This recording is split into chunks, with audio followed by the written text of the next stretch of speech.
Creo que el presidente Trump. That country will be hit with a 5% tariff on everything. Orders deported from our country to threaten peaceful citizens.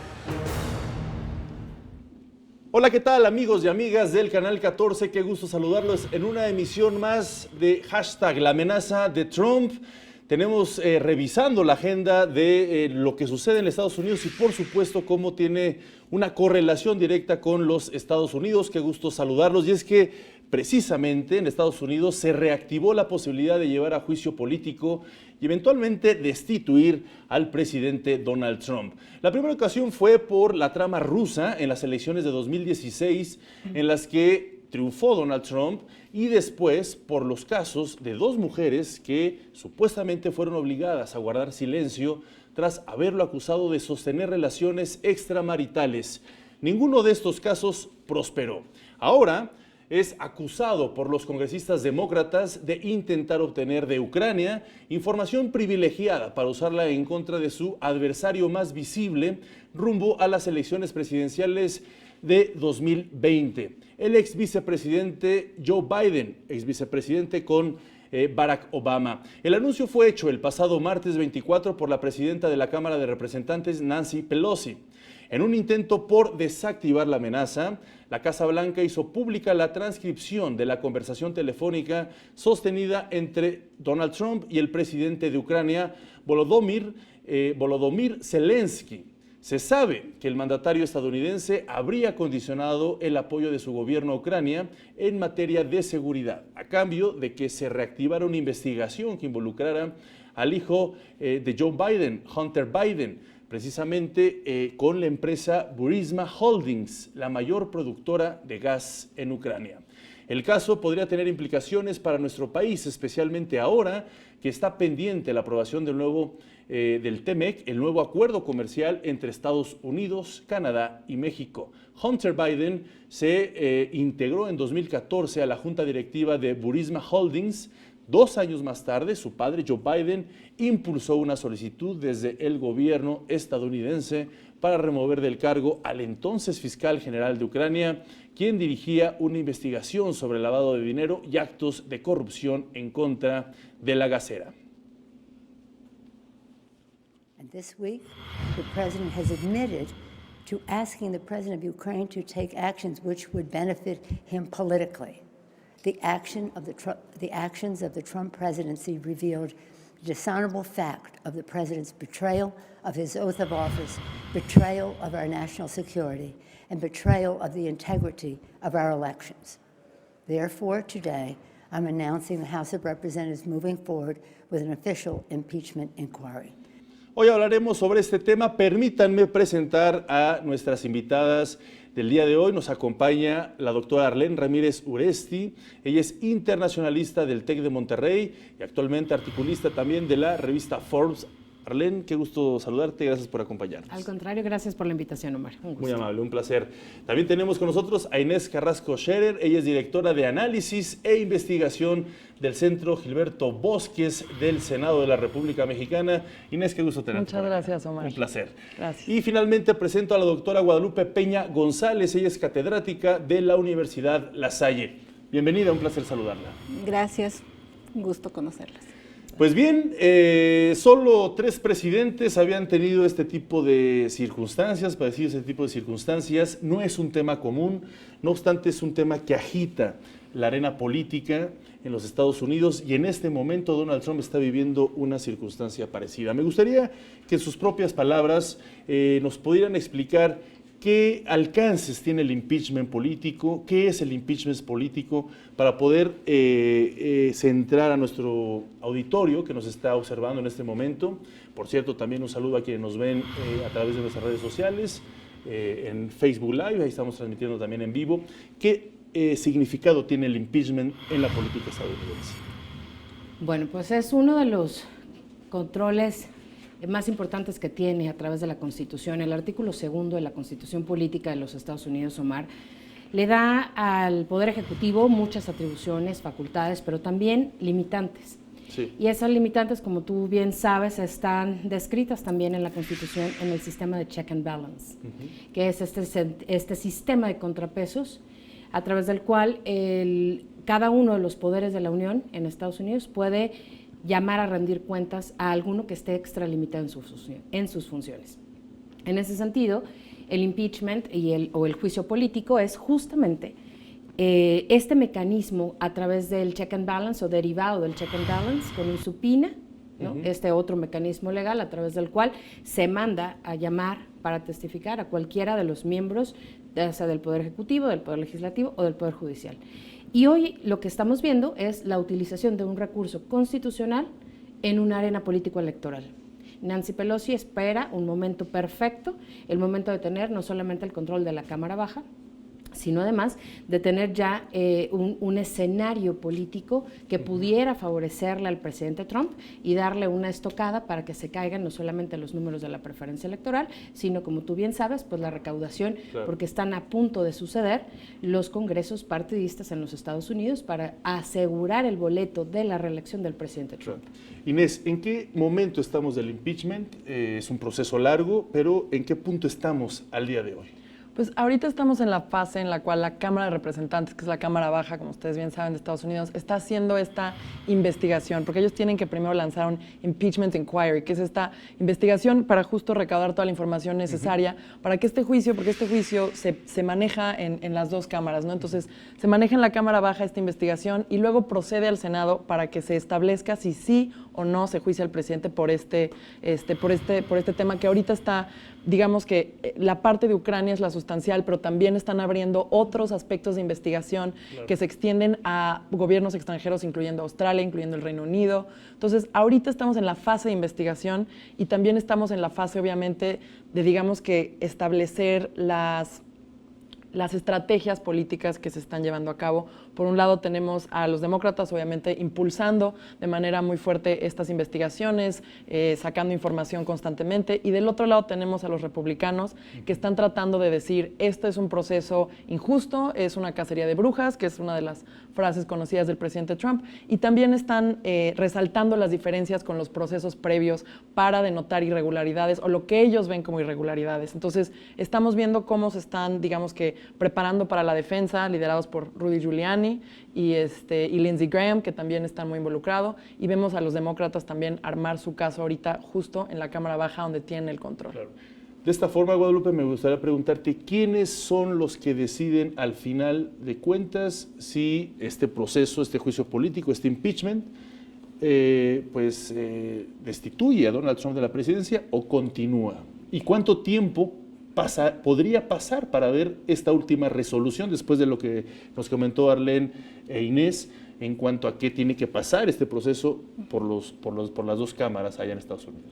Bueno, pues ahorita, como comentaron mis colegas, estamos en esta fase que, si nosotros pudiéramos encontrar el símil con el procedimiento civil estadounidense, estamos en la etapa del pre-trial, que es el prejuicio, que es todo esto de allegarnos de todos los testimonios, pruebas, N cantidad de documentos para poder sustentar la acusación, porque hasta que se tenga formalmente eso, hasta entonces se puede turnar al Senado. Sí. Ya cuando llegue al Senado, tomamos en cuenta que en el Senado la mayoría es republicana, la minoría es demócrata, y se supone que en el Senado ahí tendremos que ver, cuando se asigne el jurado como tal, quiénes van a ser los que encabecen el jurado. Después de eso tendría que venir obviamente estas fases donde tal cual se instaura como si fuera un procurador, digo para que me entiendan los que nos están viendo, sí, donde va a leer los cargos, y obviamente habrá otra persona que funja como un fiscal que obviamente va a tener que estar, digamos, representando, podemos decir, este lado inquisidor de tratar de comprobar la culpabilidad de Trump respecto a, precisamente, en especial, que es culpable de traición a la patria por presionar a un país extranjero, obtener información para, a su vez con eso, descalificar a un candidato a la presidencia. En todo esto que acaban de mencionar es básicamente lo que se quiere centrar todo el juicio. Ahora, el punto aquí es que, por ejemplo, el día de hoy, el jefe de los republicanos en el Senado envió una carta a Nancy Pelosi donde le decía, bueno, si vamos a hablar de un juicio, ¿qué te parece si me resuelves una serie de preguntas que en realidad lo que pide es que se le respeten las garantías del debido proceso. Entre esas, que exista un cross-examination, que es esto de pregunta-respuesta, pregunta-réplica, respuesta, etcétera, para poder hacer, por lo menos, desatinar a la gente que participe en este jurado integrado por los senadores y con eso ganar un poco la batalla. Yo aquí lo veo como cuando fue el fallido impeachment en contra de Clinton, que aun cuando distintos analistas vieron las declaraciones, dijeron, es que es culpable, sí, pero él dijo que no hizo nada, el jurado finalmente se quedó con eso, pero básicamente estaban atendiendo un momento político. Entonces aquí es básicamente hacer las valoraciones. ¿Qué tanto conviene que proceda como tal? La pregunta sería, este impeachment que se le está desarrollando a Donald Trump, ¿a cuál se parece más? ¿Al impeachment de Bill Clinton o al impeachment de Richard Nixon? De Nixon. Porque ahí habría que más o menos centrar en términos sustantivos, porque Nixon sí renunció, Claro. aunque no concluyó el proceso, pero él dijo, señores, yo renuncio para que no me destituyan, porque él pues, seguramente ya estaba vislumbrando que sí lo iban a destituir. Yo creo que vale también notar en estas comparativas que muchas de las personas que participaron en el proceso de Clinton siguen hoy en estos espacios legislativos y tienen una visión muy distinta a la que plantearon hace 20 años. Entonces, por ejemplo, Lindsey Graham era parte, Mitch McConnell era parte, varios otros republicanos y demócratas. Entonces, también creo que ahí nos da cierta indicación de lo que hablaban ustedes de las motivaciones políticas más allá de los hechos conocidos. Además, sabes que justamente al llegar al Senado, ¿no? Hay algo muy importante, se necesitan dos terceras partes de los senadores a favor de la destitución y a favor de que se continúe, de que proceda, independientemente de que el expediente llegue perfectamente bien integrado. Y eso a todas luces se ve como algo imposible en este momento. Un impeachment de la magnitud que estamos viendo el problema político en los Estados Unidos y con la solidez que tiene el caso, duraría alrededor de 2 años. Entre todo este proceso, ¿por qué? Porque evidentemente la defensa tiene también sus tiempos y hay, yo insisto, este recurso, el subpoena, ¿no?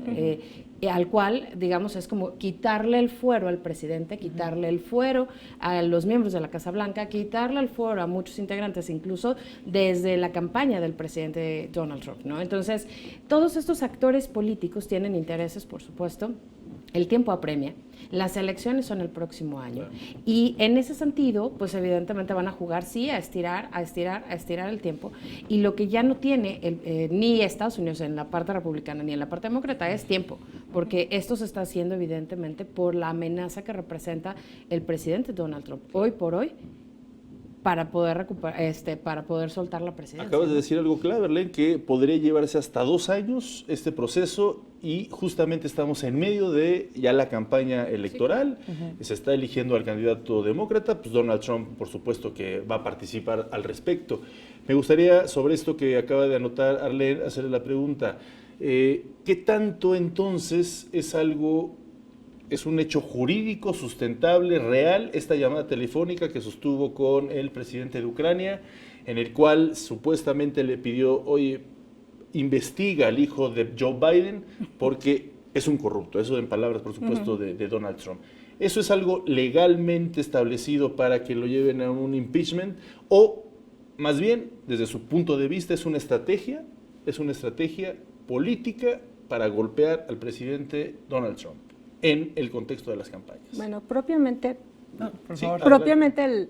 la llamada como tal no tiene ese alcance jurídico porque, dada la transcripción, pues es así como cuando tú llamas y dices, oye, pues chécame por ahí al vecinito, échame la mano, si hueles algo, pues por favor avisa, dame el pitazo, ¿no? Perdón por el término, pero simplemente queda en eso.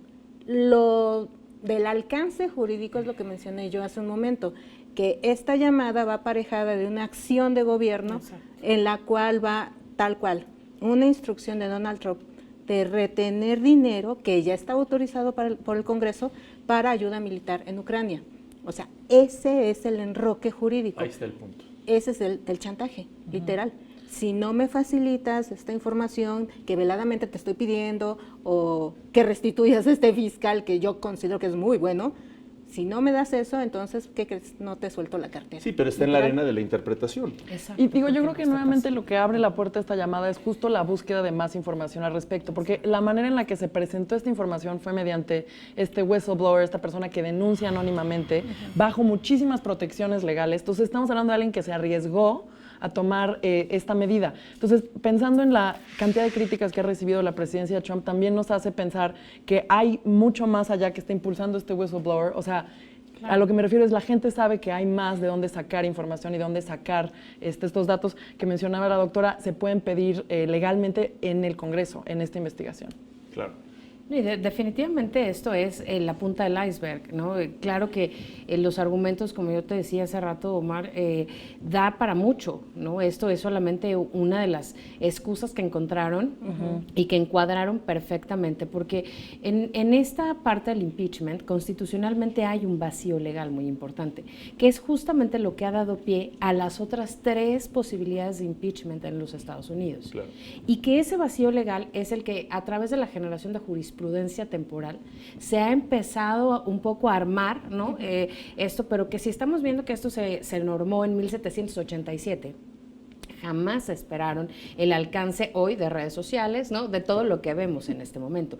Entonces, la jurisprudencia actual tendría que estar normando no solamente quién es el soplón, ¿no? En términos muy coloquiales. ¿Qué intereses tiene? ¿A qué intereses responde? ¿Cuál es la interpretación de la llamada? Porque la llamada y la transcripción de la llamada no dicen expresamente, haz esto y yo te doy esto o te retengo esto. Entonces, todo es un contexto, ¿no? Y lo que dice el presidente Trump está sacado de contexto la llamada, está sacada de contexto, ¿no? La afirmación.